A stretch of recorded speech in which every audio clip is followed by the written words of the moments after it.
A renovação mental é fato notório, não só neste país, mas também na Europa e na Índia, que, embora a parte mecânica do cérebro se esteja desenvolvendo rapidamente, está-se a processar uma deterioração noutros setores da vida.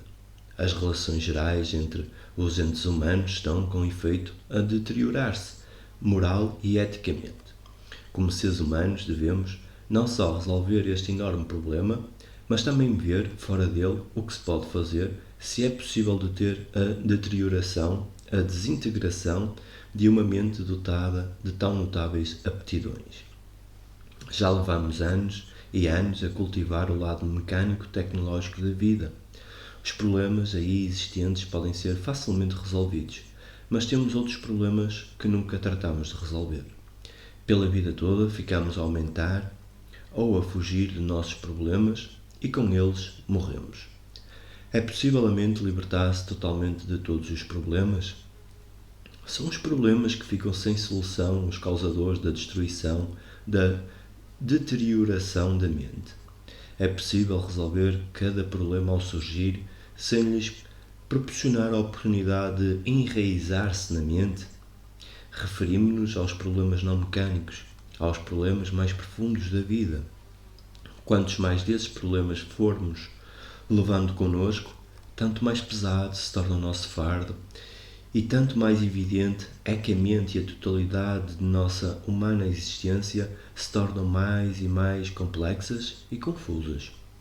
Está havendo pressões maiores e uma confusão maior. Naturalmente, o cérebro, assim como a totalidade da mente, que é a consciência como um todo, se deterioram. Pode um ente humano, que tem de viver neste mundo com todas as suas influências, resolver estes problemas?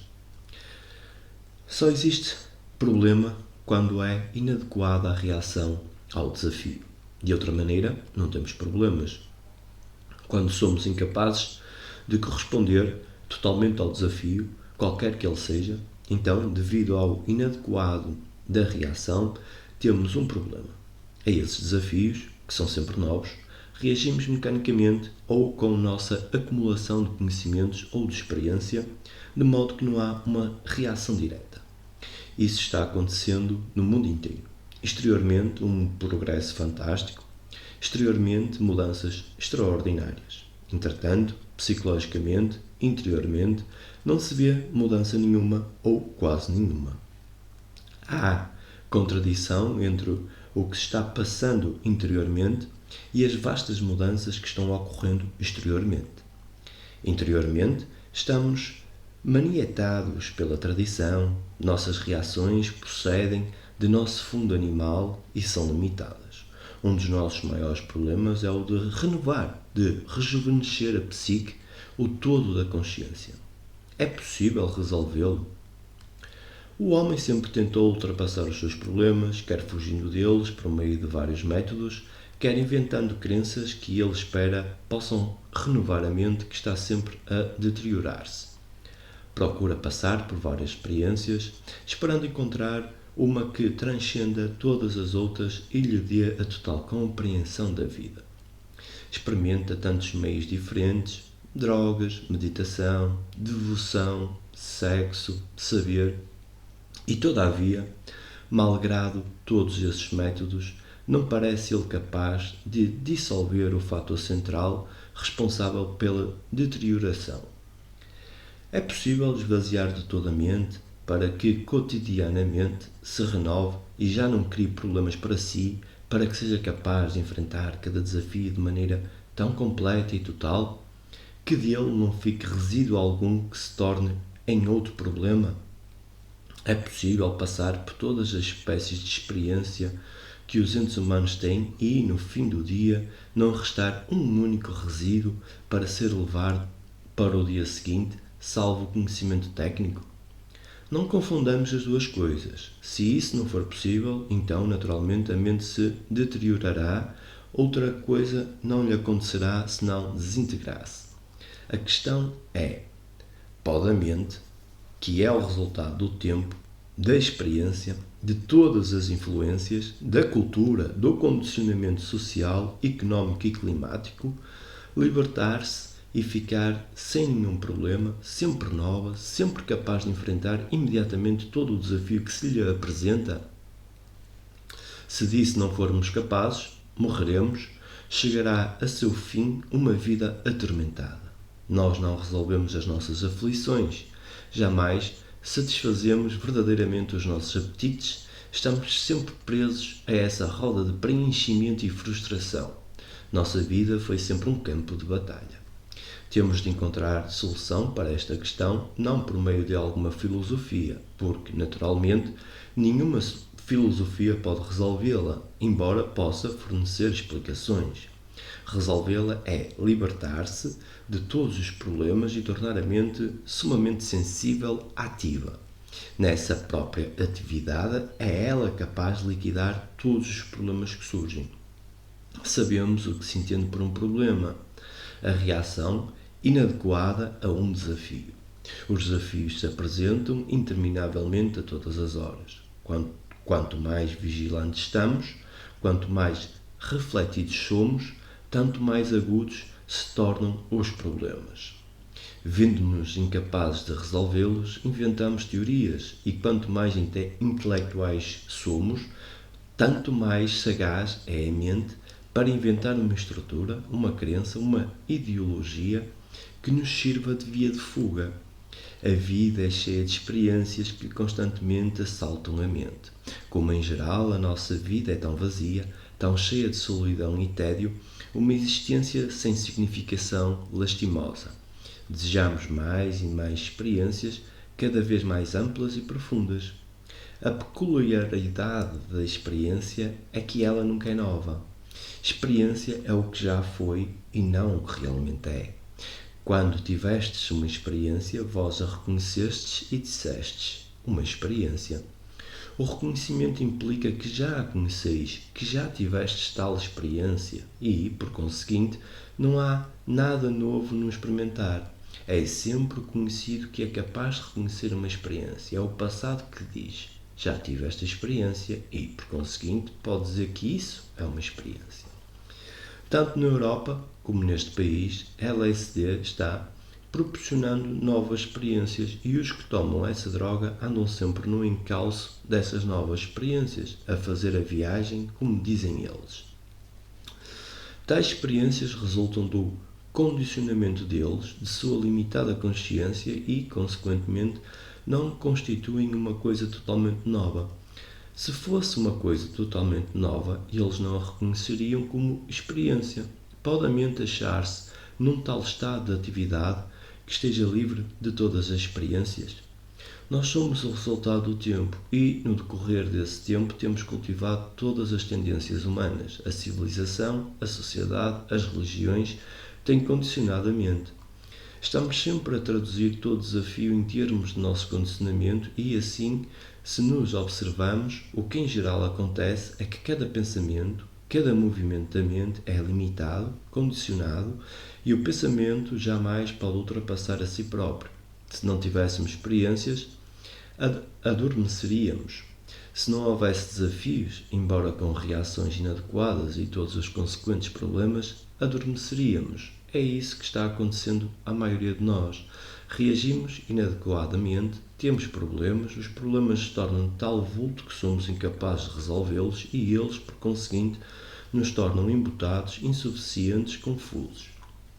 A confusão e a falta de adequadas reações crescem mais e cada vez mais, e ficamos dependendo da experiência como um meio de produzir a claridade, de promover uma transformação grandiosa fundamental. Pode qualquer espécie de experiência operar uma mudança radical na psique, na consciência? Eis o problema. Nossa consciência é o resultado do passado. Nós somos o passado. E a mente que está funcionando no campo do passado não poderá em tempo algum resolver qualquer problema. Necessitamos de uma mente totalmente nova. Faz-se necessária uma revolução na psique. Pode essa revolução realizar-se por meio da experiência? É isso o que estamos esperando, é isso o que desejamos. Estamos à procura de uma experiência que nos transforme. Por isso é que frequentamos a igreja, que tomamos drogas ou nos sentamos para meditar. Porque o que anelamos, o que intensamente desejamos é efetuar uma transformação dentro em nós mesmos. Vemos a necessidade dessa transformação e passamos a depender de uma autoridade externa ou de nossa própria experiência. Pode alguma experiência, de algum modo, operar essa revolução total na psique? Pode alguma autoridade externa, algum agente externo, por exemplo, Deus, uma ideia, uma crença, efetuar essa transformação? Pode a autoridade como ideia, como graça de Deus, operar alguma mudança? A autoridade pode transformar a mente humana? Muito importa compreender isso, porque a autoridade é para nós muito importante. Ainda que nos revoltemos contra a autoridade, estabelecemos nossa autoridade própria e ficamos seguindo essa autoridade, deixamos crescer os cabelos, etc. Existe a autoridade da lei, a que naturalmente temos de aceitar, e há a autoridade psicológica, a autoridade do homem que sabe, do sacerdote, por exemplo. Hoje ninguém mais liga importância ao sacerdote. Os indivíduos chamados intelectuais, de ideias claras, pouco se importam com o sacerdote, a igreja e todas as suas invenções, mas têm sua autoridade própria, a autoridade do intelecto, da razão ou do conhecimento, a qual seguem. O homem que tem medo, que está na incerteza, que não tem clareza nas atividades de sua vida, esse deseja que alguma autoridade lhe diga o que deve fazer. A autoridade do analista, do livro ou da mais nova extravagância. Pode a mente ficar livre da autoridade e, portanto, livre do medo e da vontade de seguir? Se puder, estará acabada a imitação, que sempre se torna mecânica. Afinal de contas, a virtude, a ética, não é uma imitação do que é bom. No momento em que se torna mecânica, não é mais virtude. A virtude é uma coisa que deve existir de momento em momento, tal como a humildade. A humildade não pode ser cultivada e a mente que não tem humildade é incapaz de aprender. A virtude, pois, não conta com nenhuma autoridade. A moralidade social não é moralidade nenhuma. Ela é imoral porque admite a competição, a avidez, a ambição e, por conseguinte, a sociedade está fomentando a imoralidade. A virtude é algo que transcende a memória. Sem a virtude, não há ordem e a ordem não obedece a nenhum padrão, nenhuma fórmula. A mente que segue uma fórmula, disciplinando-se para alcançar a virtude, cria para si própria os problemas da imoralidade. Uma autoridade externa, salvo a lei, que a mente objetiva como Deus, como moral, etc., torna-se destrutiva para a mente que quer compreender o que é a verdadeira virtude. Temos nossa autoridade própria, nossa experiência, nosso conhecimento, a qual procuramos seguir. Há essa constante repetição e imitação que todos nós conhecemos. A autoridade psicológica, não a autoridade da lei, do policial mantedor da ordem, a autoridade psicológica que cada um de nós tem se torna destruidora da virtude, porque a virtude é uma coisa que está viva a mover-se. Assim como não podeis cultivar a humildade, assim como não podeis cultivar o amor, assim também a virtude não pode ser cultivada. A virtude não é mecânica e sem a virtude não há base para o claro pensar. E isso traz à baila o problema da disciplina. Para a maioria de nós, disciplina é recalcamento, imitação, ajustamento, conformismo e, por conseguinte, há perene conflito. Mas há uma disciplina que não é recalcamento, que não é controle, que não é ajustamento. Vem essa disciplina quando há absoluta necessidade de ver claramente. Estamos confusos e com essa confusão atuamos, aumentando assim cada vez mais a nossa confusão. O perceber que estamos confusos e abster-nos de agir exige enorme disciplina. O ver uma flor exige muita atenção. Se desejais realmente olhar uma flor, uma árvore, vosso próximo, vossa mulher ou marido, tendes de olhar. E não podeis olhar se o pensamento interfere nesse ato. Compreendei isso, percebei esse fato. A própria observação do fato exige disciplina. Nessa disciplina não há imposição por parte da mente que me manda ser ordeiro, disciplinado, a fim de olhar. A psique necessita de seguir uma autoridade, um guia, para fazer o que é correto. Tal autoridade acaba com a virtude e sem a virtude não temos possibilidade de pensar claramente, de viver uma vida de extraordinária sensibilidade e atividade. Dependemos da experiência como meio de promover essa revolução na psique. Pode alguma experiência promover mudança na consciência? Em primeiro lugar, porque necessitamos de experiência. Porque nossas vidas são vazias. Tivemos experiências sexuais, frequentamos igrejas, lemos livros, fizemos centenas de coisas sem importância e desejamos agora uma experiência suprema que venha dissipar toda esta confusão. Que entendemos por experiência e por que a exigimos? Esta é uma questão muito séria. Tendo a bondade de examiná-la junto comigo. Descobri, por vós mesmos, porque desejais experiência. Não só as experiências que o LSD proporciona, mas também outras formas de experiência. Tais experiências devem ser, naturalmente, agradáveis, deleitáveis. Ninguém deseja experiências tristes. Porquê? E quem é que está experimentando? Quando está experimentando, num estado de experiência, existe um observador que diz: estou experimentando. Todas as experiências estão sempre no passado, nunca no momento presente, e toda a experiência que tendes é reconhecível, pois, do contrário, não seria uma experiência. Se a reconheceis, ela já é conhecida, do contrário, não poderíeis reconhecê-la. A mente que exige experiência como meio de promover uma revolução radical na psique está apenas a pedir uma continuação do que foi. Por conseguinte, não há nada novo na experiência. A maioria das pessoas necessita da experiência para manter-se desperta. De outro modo, adormeceria. Se não houvesse desafio, se não houvesse reação, se não houvesse prazer e dor, ficaríamos vegetando como vacas. A experiência nos conserva despertos pela dor, pelo sofrimento, por todas as formas de descontentamento. De um lado, ela atua como estimulante. De outro lado, impede a mente de ter clareza, de ter uma revolução.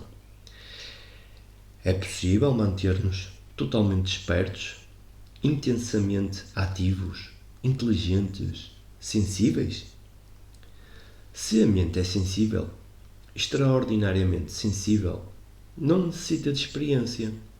Só a mente embutada, a mente insensível, exige experiência, porque espera que por meio dela irá alcançar experiências de iluminação maiores e cada vez maiores. A mente é o resultado de muitos séculos, de milhares e milhares de anos. Sempre funcionou no campo do conhecido. Dentro desse campo do conhecido não existe nada novo. Todos os deuses que a mente inventou são do passado, do conhecido. Pode a mente, por meio do pensamento, da inteligência, da razão, promover uma transformação? Necessitamos de uma tremenda mutação psicológica, não uma mudança neurótica. E a razão, o pensamento, não pode realizá-la. Nem o saber, nem a razão, nem as sagazes atividades do intelecto poderão operar essa radical revolução na psique. Se nem a experiência, nem a autoridade podem produzi-la, o que é que a produzirá? Esta é uma pergunta fundamental e não uma pergunta que pode ser respondida por outra pessoa. Mas, no examiná-la e não nos tentarmos responder a ela, encontraremos a resposta. Para fazer tal pergunta, precisamos ser muito sérios, porque se fazemos a pergunta com um motivo, com o desejo de certos resultados, o motivo dita a resposta.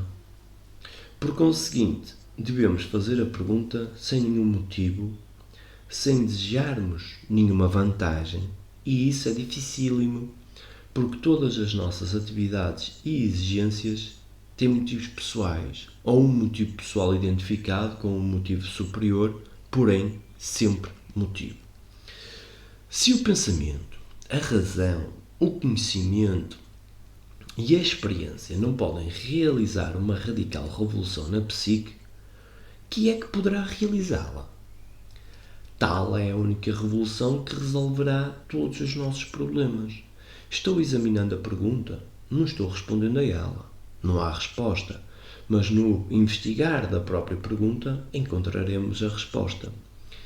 Temos de ser intensos, apaixonados, altamente sensíveis e, portanto, altamente inteligentes para podermos fazer uma investigação, e não podemos ser apaixonados se temos um motivo, pois, nesse caso, a paixão é apenas o resultado do desejo de alcançar um resultado e, por conseguinte, se torna um prazer.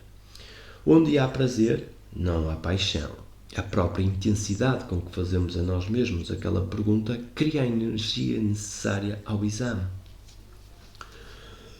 Para examinar-se qualquer coisa, principalmente coisas não objetivas, coisas interiores, necessita-se de liberdade completa para olhar.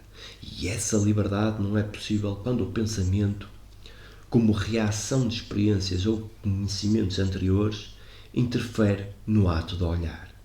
Se tendes interesse, acompanhei um pouco o orador, não como autoridade, olhai simplesmente os fatos. Se desejais olhar uma flor, qualquer pensamento a ela relativo vos impede de olhá-la. As palavras rosa, violeta, o nome da flor, da espécie da flor, vos impedem de olhar. Para olhardes, não deve haver interferência da palavra, que é a objetivação do pensamento. Deveis estar livre da palavra. O olhar exige silêncio. Do contrário, não se pode olhar. Se olhais vossa esposa ou marido, todas as lembranças que guardastes, apressíveis ou dolorosas, interferem no olhar. Só quando olhais sem a imagem, existe um estado de relação. A vossa imagem verbal e a imagem verbal da outra pessoa não estão em relação nenhuma. São inexistentes. Permitis-me sugerir uma coisa. Por favor, escutai. Não tomeis notas. Não estamos numa sala de aulas. Estamos juntos, fazendo uma viagem de exploração de uma das coisas mais difíceis e que, portanto, exige toda a vossa atenção.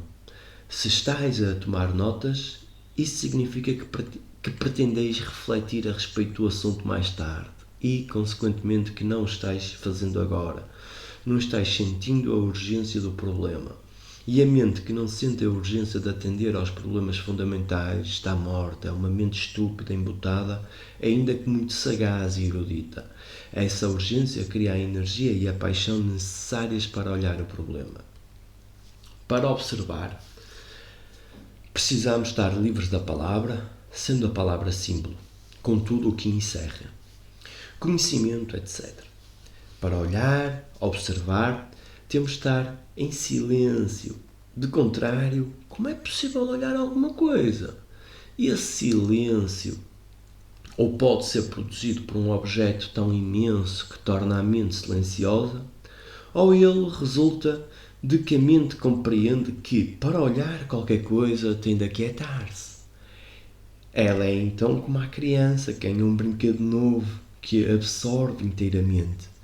A criança torna-se quieta, tão interessante é o brinquedo que a absorve, mas isso não é o estado de quietude. tire-se-lhe o objeto de absorção e ela de novo irrequieta a fazer barulho e travessuras. Para olharmos qualquer coisa, necessitamos de liberdade. E a liberdade requer silêncio. A mesma compreensão disso produz sua disciplina própria. Não há interpretação por parte do observador daquilo que está a observar, sendo o observador todas as ideias, memórias, experiências que o impedem de olhar.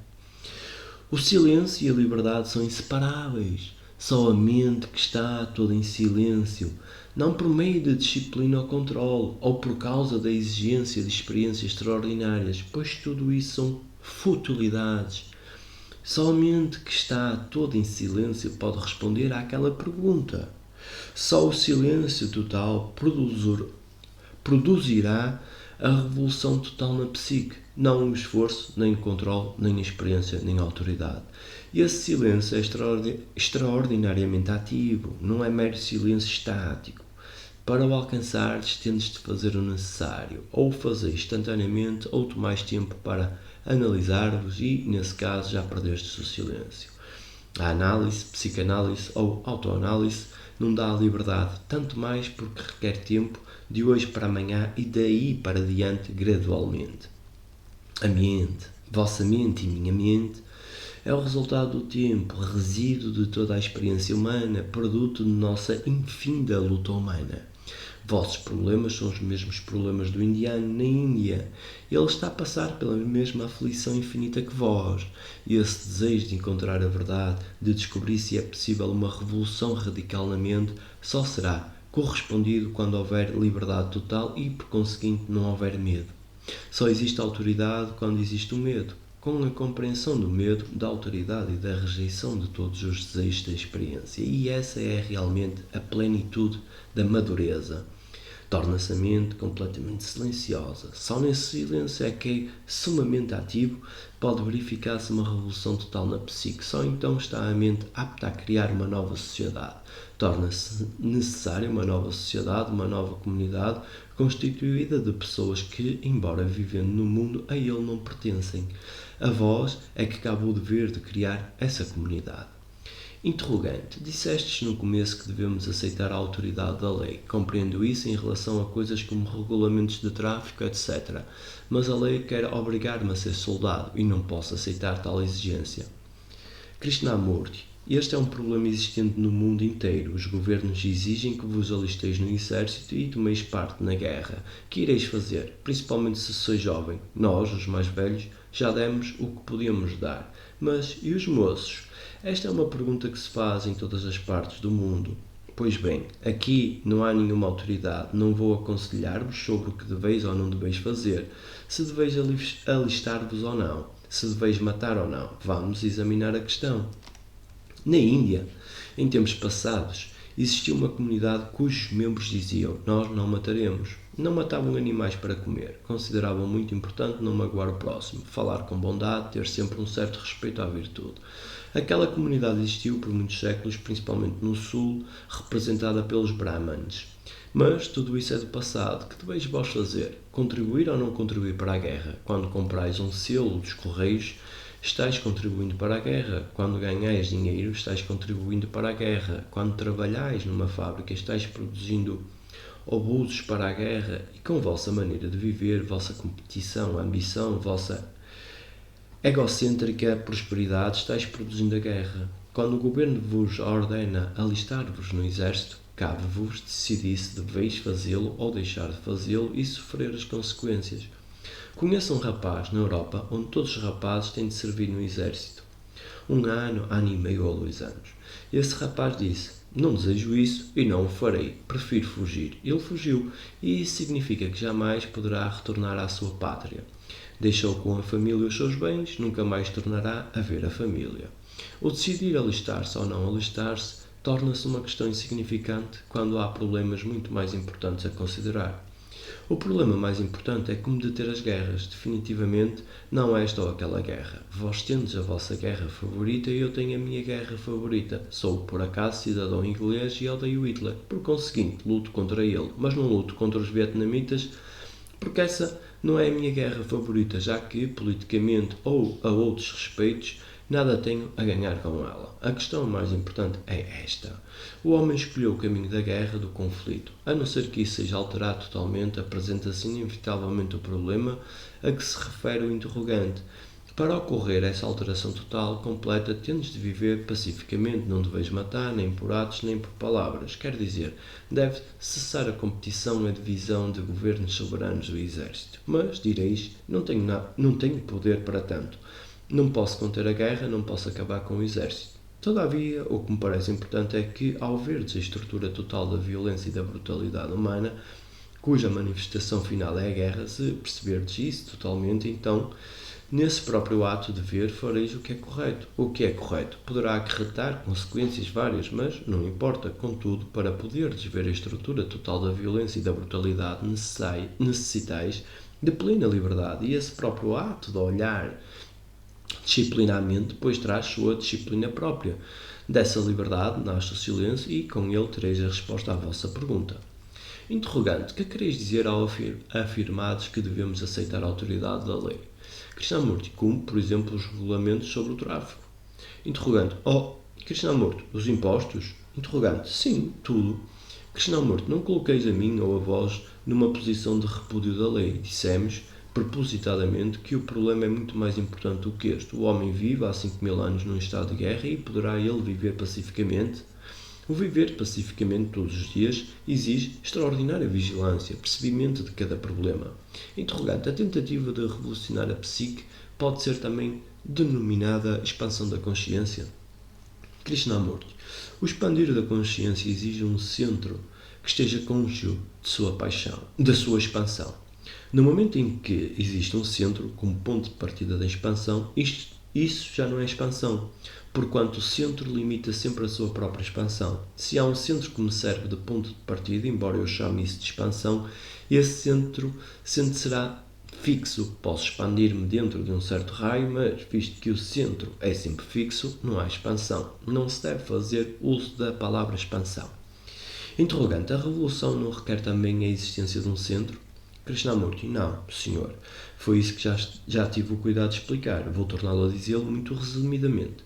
Vós sabeis o que é o espaço. Quando olhais para o céu, existe um espaço, o qual é criado pelo observador que está a olhar.